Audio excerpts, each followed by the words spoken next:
আমরা এখন আছি হুগলি জেলার সিঙ্গুরে আপনারা জানেন যে গত 13 তারিখ সিঙ্গুরের থেকে শেখ সাহিদুল্লাহ, সে পরিযায়ী শ্রমিক, সে ইউপিতে সোনার কাজ করত।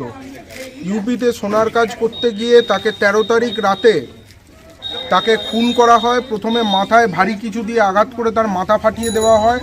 আমরা দেখছিলাম ছবিগুলো, পুরো দেওয়ালে রক্তের দাগ।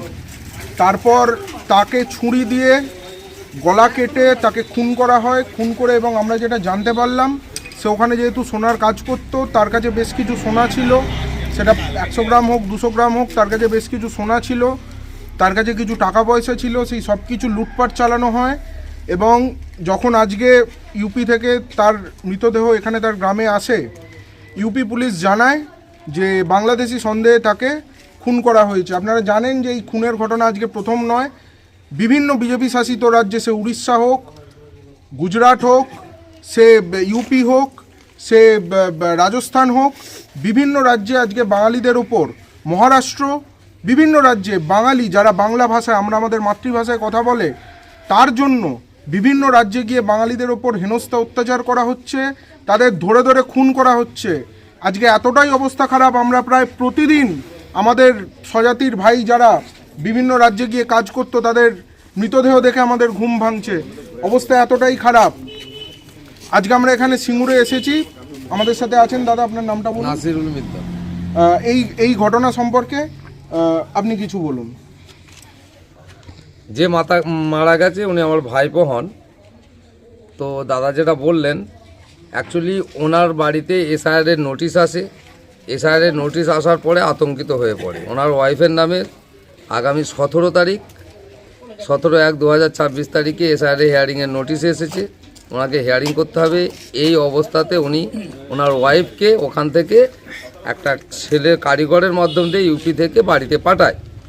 সেই সুযোগে কিছু দুষ্কৃতী তার কাছে গিয়ে তার উপরে লুটপাট করে, বা সমগ্র লুটপাট করে নিয়ে পাইলে যায়, বা অতএব পরবর্তীকালে বাধা দেওয়ার জন্য তার মাথায় কিছু ভারী জিনিস দিয়ে আঘাত করে তাকে তার গলার সাঁকি কেটে দেওয়া হয়। তাই এর প্রতিবাদ জানাচ্ছি। সর্বোপরি আমরা বাংলা ভাষায় কথা বলি বলে বিভিন্ন রাজ্যে তাদের উপরে আক্রমণ করা হচ্ছে। এই ঘটনাটাও তার বাইরে কিছু নয়। কেন বাঙালিদের উপরে আক্রমণ করা হবে, এর প্রতিবাদ জানাচ্ছি।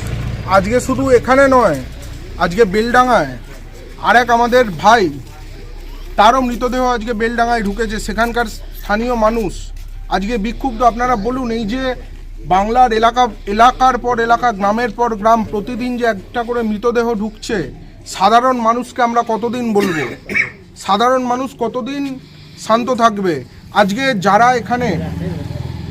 যারা ওখানে আমাদের মারধর করছে, অত্যাচার করছে, আমাদের ভাইদের ডিটেনশন ক্যাম্পে ভরে রাখছে, তারা এখানে দেখুন বড়বাজার, এখান থেকে একটুখানি ডানকুনি, বড়বাজার, সিঙ্গুরেও ঢুকে গেছে, তাই তো? বহুত ধর্মতলা, যত যেখান থেকে পয়সা করা যায়, আসানসোল যান, দুর্গাপুর যান, শিলিগুড়ি যান, সমস্ত এলাকায় এরা ঢুকে গেছে। এরা এলাকাগুলো দখল করছে, খেয়ে নিচ্ছে, তারপর এলাকায় ঝামেলা পাকাচ্ছে। এবং আমাদের এখানে বাংলায় এত লাখ লাখ, দিল্লি রোডের দুপাশ দিয়ে দেখুন কারখানার পর কারখানা। কেন আজকে সিঙ্গুরের বাঙালিদের, বা হুগলি জেলার বলুন, পশ্চিম বর্ধমান বলুন, হাওড়া বলুন, যে কোনো জায়গার, এদের কেন অন্য রাজ্যে কাজে যেতে হবে? গত পরশুদিন সুকান্ত মজুমদার এসেছিল সিঙ্গুরে। নরেন্দ্র মোদী আসছে 18 তারিখে তালা হওয়ার জন্য। তিনি দাবি করেছেন যে পরিযায়ী শ্রমিক যারা আছে বিজেপি শাসিত কোনো রাজ্যে, তাদেরকে খুন করা হয়নি বাংলাদেশি বলে দাবি করেছে তিনি। এখানে মোদী সম্পূর্ণ মিথ্যে কথা বলে গেছেন।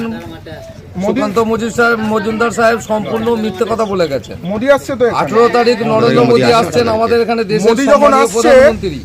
কিন্তু আজকের তারিখে তার দুদিন আগে উত্তরপ্রদেশ থেকে আমার এখানে একটা পরিযায়ী শ্রমিকের দেহ চলে এলো। ওনারা মিথ্যে বলে মানুষকে বিভ্রান্ত করতে চাইছে। মোদী যখন আসছে, যে রাস্তা দিয়ে আসবে, সেই রাস্তার দুপাশে, ঠিক আছে, এই ছবিটা টাঙিয়ে আমরা ছবি পেলাম। কি ভয়ঙ্কর দৃশ্য, চোখে দেখা যায় না। এই ছবিটা রাস্তায় ব্যানারে টাঙিয়ে দিয়ে প্রশ্ন করুন, আমাদের ভাইদের আজকে অন্য রাজ্যে কেন খুন হয়ে এখানে ফিরতে হচ্ছে?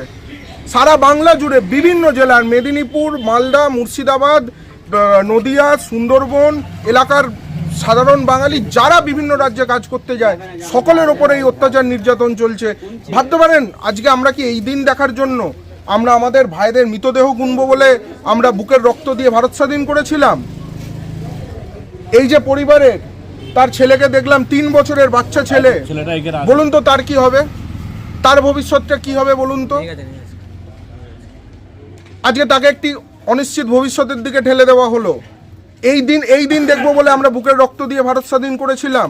এই দিন দেখার জন্য আমরা যত রাজ্য থেকে এখানে আসে আমরা সবাইকে এখানে আশ্রয় দিয়েছি। আমরা পরিষ্কার বলছি, যত পরিযায়ী শ্রমিক সারা ভারত জুড়ে কাজ করছে তারা আসুক, তারা এই বাংলায় আসুক। বাংলার যতগুলো এলাকায় কাজ হয়, যতগুলো এলাকায় চাকরি আছে, ব্যবসা আছে, দখল করে বসে পড়ুক। পরিষ্কার কথা, এই যে এতগুলো পরিবারের চোখের জল, আমরা পরিষ্কার বলছি, এতগুলো পরিবারের চোখের জল আমরা বাষ্প হয়ে উড়ে যেতে দেব না, আমরা আগ্নেয়গিরির লাভায় পরিণত করব। আপনার নাম?